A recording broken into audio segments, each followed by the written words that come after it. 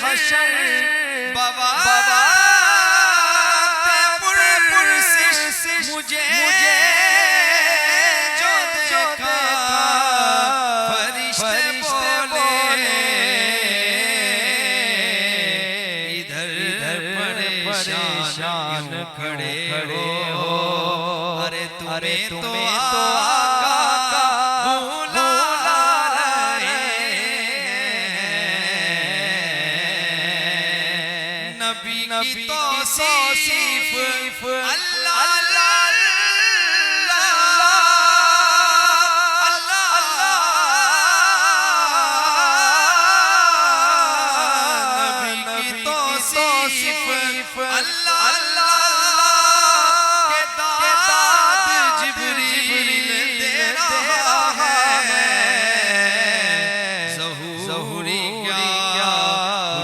نصیب ہے جو نبی کی نعتیں سنا رہے ہیں، نبی کی نعتیں سنا رہے ہیں۔ آتا ہے انہیں منگتوں پہ پیار کچھ ایسا خود خود کہیں منگتے کا بھلا ہو، منگتا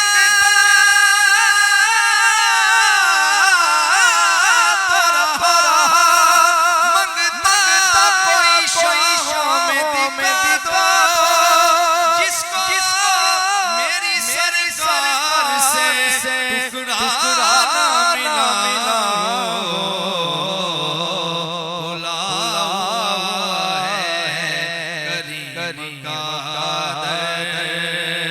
اپنا معیار زمانے سے جدا رکھتے ہیں، ہم تو محبوب محبوب